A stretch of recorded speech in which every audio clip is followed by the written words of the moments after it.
तव कथामृतं तप्तजीवनं कविभिरीडितं कल्मषापहं श्रवणमंगलं श्रीमदाततं भुवि गृह्णन्ति ये भूरिदा जनाः।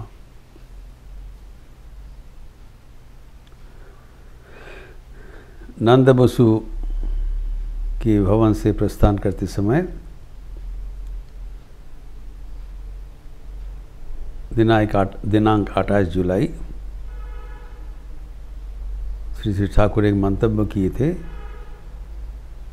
तुम्हारे भीतर ईश्वर का अधिक शक्ति प्रकाशित है, जो कि नंद बसु को इनकार कर दिया।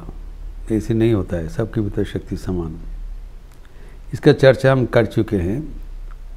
हम देखे हैं कि दुनिया में शक्ति के प्रकाश का तारतम्य है, सब एक किस्म नहीं हो सकता है।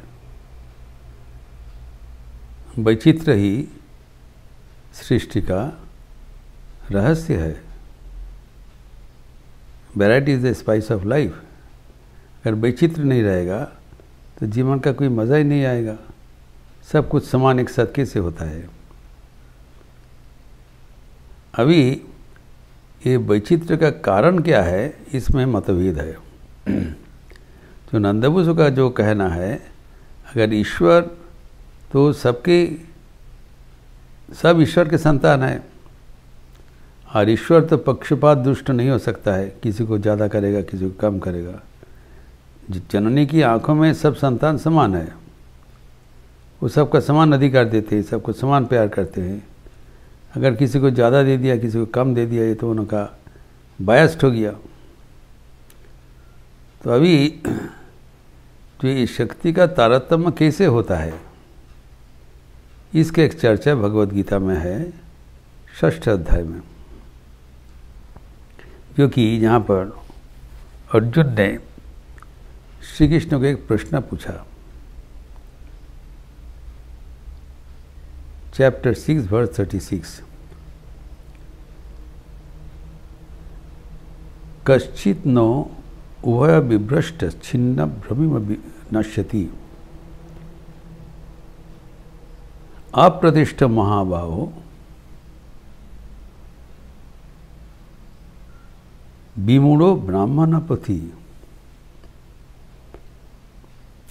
अर्थात हे कृष्ण, जो आपको प्राप्त करने के लिए साधन भजन में रत है,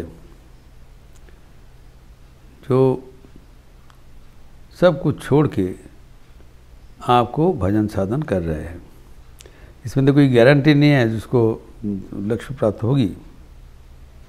अगर मानो कोई इस जीवन में ईश्वर प्राप्त नहीं कर सका, उनका नतीजा क्या होता है?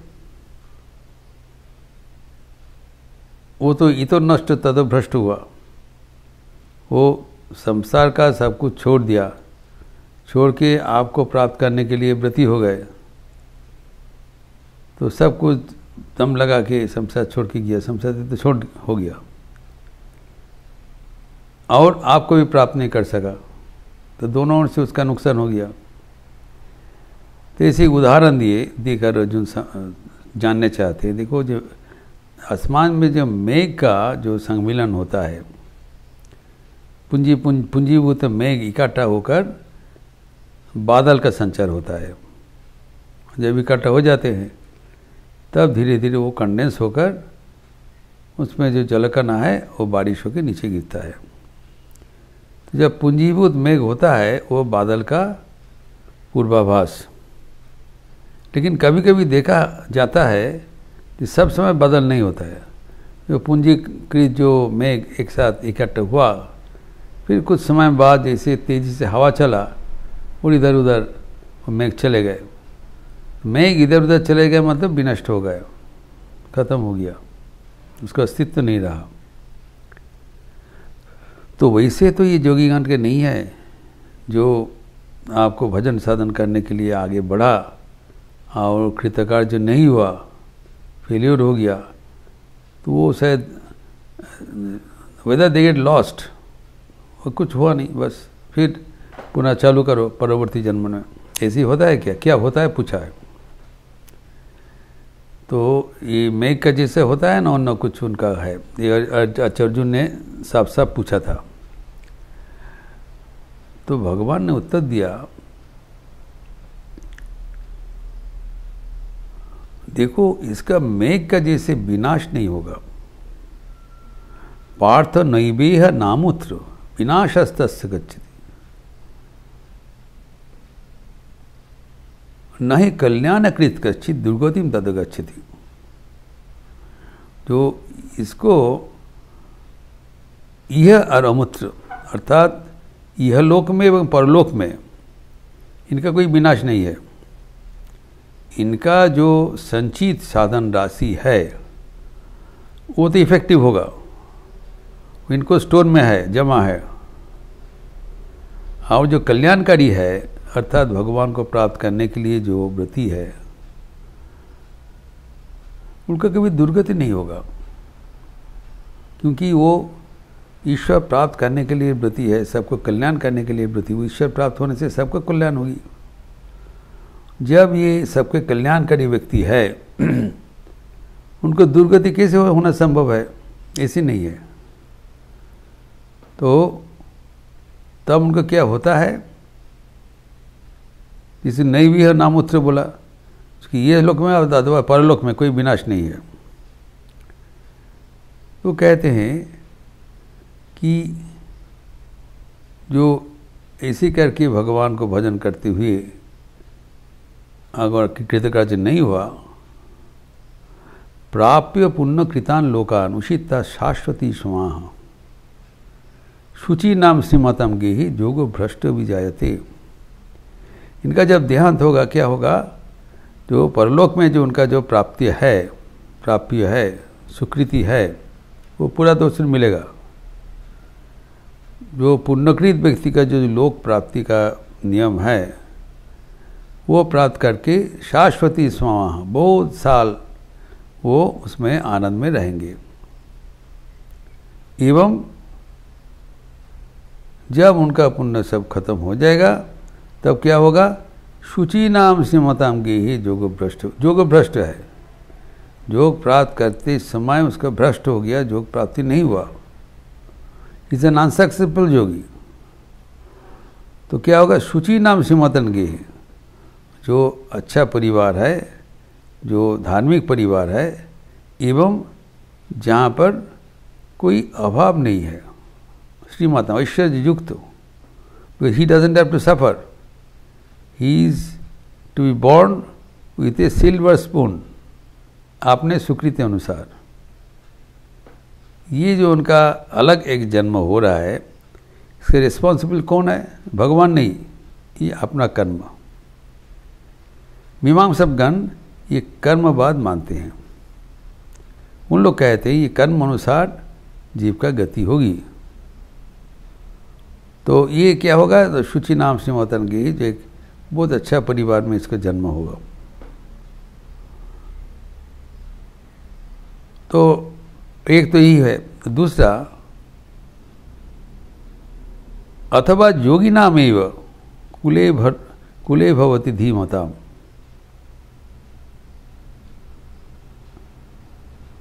एतद्धि दुर्लभतरम जन्मलोके जदृशम।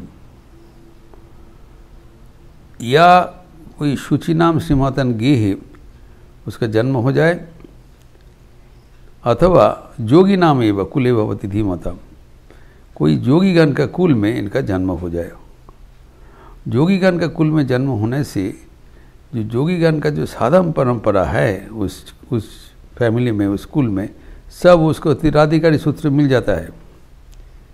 Starts from a very Lofty advance stage, क्योंकि जोगी नाम कुल है, उनका धर्म का संस्कार है, वो अपने आप उसको प्राप्त हो जाएगा। और जहाँ पर वो ख़त्म किया था वहाँ से वो आगे बढ़ेगा। Is nothing lost. तो वहाँ पर जन्म ग्रहण करके क्या करेगा? लाभते च ततो भूय बुद्धि योगम लभते पूर्वदेहिकम। तत्र तम बुद्धि योगम लभते पूर्वदीहिकम यतति च तदभूय संसिद्धो कुरुनंदना। जहाँ पर वो जन्म ग्रहण किया, जहाँ से ख़त्म किया वहाँ से, या कोई शुचि नाम श्रीमतम गृह जन्म ग्रहण किया, अच्छा संस्कार संपन्न श्री संपन्न गृह जन्म ग्रहण किया, अथवा योगीगण के कुल में जन्म ग्रहण किया। तो भगवान बुद्ध को किसी ने प्रश्न किया, आपका कौन गोत्र में जन्म हुआ? बुद्ध ने बताया, मेरा गोत्र है बुद्ध, बुद्ध गोत्र में जन्म हुआ। अर्थात जहाँ जिस परिवार में जन्म हुआ वहाँ सब बहुत पहुँचा हुआ व्यक्ति है, साधारण व्यक्ति नहीं है। तो यहाँ पर या शुचि नाम श्रीमतम गए अथवा जोगी नाम खुले इसके जन्म होगा। और क्या होगा? तो वहाँ पर जो बुद्धि उनका योग तो होगा, तो पूर्वदेहिकम, जहाँ से वो ख़त्म किया, जिस बुद्धि से वो ख़त्म किया पूर्व जन्म में, वहाँ से ही शुरू करेगा। He doesn't have to step back or nothing is lost. He resumes from where he ended in the last birth. बीच में क्या हुआ? बीच में उसका कर्मानुसार अनेक जो सर्ग आदि लोग उनका वास हो गया, वास करके पुनः उनका ये धरती में आगमन होगा এবং जहाँ से वो ख़त्म किया वहाँ से शुरुआत करेगा ऑटोमेटिकली, संस्कारवश। He doesn't have to start afresh, और वहाँ से फिर आगे चल के भगवान को उठ जाएंगे। ऐसी करके चलते चलते क्या होगा? अनेक जन्म समचिंतुस्ततो जाति पराम गतिम, ऐसी करके अनेक जब जन्म बीत जाएगा, थोड़ा बहुत बड़ा फिर चला, थोड़ा बहुत बड़ा फिर चला करके आखिर में ततो जाति परागति प्राप्त होगा। अनेक जन्म के बाद वो समसिद्धि प्राप्त करेगा, एक जन्म के बाद नहीं है। तो it is a long drawn process, यही है इनका। एवं जो आप तारतम्य दिखा जा रहा है, वैचित्र दिखा जा रहा है, वो कर्मानुसार हो रहा है। तो मीमांसक गण, एक हमारे जो मीमांसा का पूर्व मीमांसा जो कर्म के ऊपर जोर देते हैं, जाग जग आदि कर्म के ऊपर जोर देते हैं, कर्म से ही हमारा मुक्ति होगा, ऐसी कर्मवाद मानते हैं। तो उन लोग इतना ईश्वर के ऊपर वो निर्भरशील नहीं है। उन लोग का मत अनुसार एक टर्म यूज़ किया अपूर्व। अपूर्व क्या है? जब हम कर्म करते हैं, कर्म करने के उपरांत कर्म का फल स्वरूप एक शक्ति उत्पन्न होता है, इसको कहलाता है अपूर्व। ये अपूर्व ही परवर्ती जन्म का सब कुछ निर्धारण करेगा। अपूर्व अर्थात हमारा सम्मिलित कर्मफल। वो कर्मफल अभी पहले नहीं था, अभी उसका पैदा हुआ, इसके लिए क्या अपूर्व, पहले नहीं था अभी हुआ, वो अपूर्व है। वो अपूर्व अनुसार हमारा परवर्ती जो जन्म होगा, कहाँ जाएंगे, कहाँ पर किसी शुरुआत करेंगे, निर्धारित होगा। तो कर्म का अनुसार हुआ। और जो मीमांसक गण का कर्मवाद नहीं मानते, उनको कहना है नहीं ये सब नहीं है, वो ईश्वर की इच्छा अनुसार होगा। तो कारण कुछ भी हो, वैचित्र तो है, ऐसा हम मानते हैं। देयर इज़ ए वैरायटी, छोटा बड़ा काम बेसी सब कुछ रहेगा। तो जब ऐसी रहेगा तो या कर्मानुसार हो रहा है अथवा ईश्वर की इच्छा अनुसार हो रहा है। जैसे श्री चैतन्य में कहा गया है, देवी कहे थे, मैं इच्छानुसार किसी को ब्रह्मा बनाता हूँ, किसी को इंद्र बनाता हूँ। देवी जी की इच्छा, उनका मर्जी है। कार्य दो माँ ब्रह्म पदो, कार्य करो अधोगामी। You are all dependent on the sweet will of the divine mother. उन्हीं की इच्छा अनुसार होगा, किसी को आगे बढ़ाएंगे, किसी को पीछे करेंगे, उससे हमारा कोई मतलब नहीं है। हमारा कहना है कि ये जो चित्र हो रहा है, इसको हमें मानना चाहिए, जिस कारण से हो, ईश्वर की इच्छा से हो, हमारा कर्मफल से हो। और जैसे देवी जी बताया, हम किसी को ब्रह्मा बना सकता हूँ, किसी को इंद्र बना सकता हूँ। अतएव हमें भगवान के चरणों में आंतरिक प्रार्थना करना चाहिए, क्योंकि जो नॉर्मल चैनल बता दिया ईश्वर लव करने का अनेक जन्म समसिद्ध तत्व जाति परम, अनेक जन्म बीत जाने से धीरे धीरे अग्रसर होते हुए आखिर में ईश्वर प्राप्ति करेगा। अथवा भगवान की इच्छा होने से एक मुहूर्त में हो सकता है। इसीलिए ठाकुर कहते हैं भगवान को आंतरिक तुम पुकारो, एक प्यार का रिश्ता बना दो, ताकि वो कृपा करके हमें उद्धार कर देंगे, कृपा करके हमें दर्शन देंगे। हम साधन भजन करते हुए भगवान को लाभ करेंगे, भगवान दर्शन करेंगे, ये दिस ए फार क्राई, दूर की बात है। सहजतम पथ है, भगवान खुद ही अपना स्वरूप उन्मोचन कर देंगे प्यार से। तो भगवान के साथ एक प्यार का बॉन्डेज होना चाहिए, प्यार का रिश्ता बनाना चाहिए, ताकि भगवान मजबूर होके अपना जो ऐश्वर्य है, अपना जो दर्शन है, वो दान करते हुए भक्तों को आप्लुत कर देते हैं। तो ये है इस प्रसंग का सार संक्षेप कि भगवान को प्राप्त करने के लिए हमें आंतरिक प्रार्थना करना चाहिए, एवं उनकी कृपा से, उनके आशीर्वाद से जरूर हमें उनको प्राप्त करते हुए जीवन धन्य हो जाएगा। अभी नंद बसु का गृह में वो कुछ समय रहने के उपरांत ठाकुर परवर्ती जो उनका यात्रा स्थल है वो शोकातुरा ब्राह्मणी के गृह, अर्थात वह है जो गुलाब माँ का घर, उस पर जाएंगे ठाकुर। उसका भी बड़ा सुंदर विवरण है, जिसकी चर्चा हम अगले दिन से शुरुआत करेंगे। ओम शांति शांति शांति। हरि ओम तत्सत। श्री राम कृष्णार्पणमस्तु।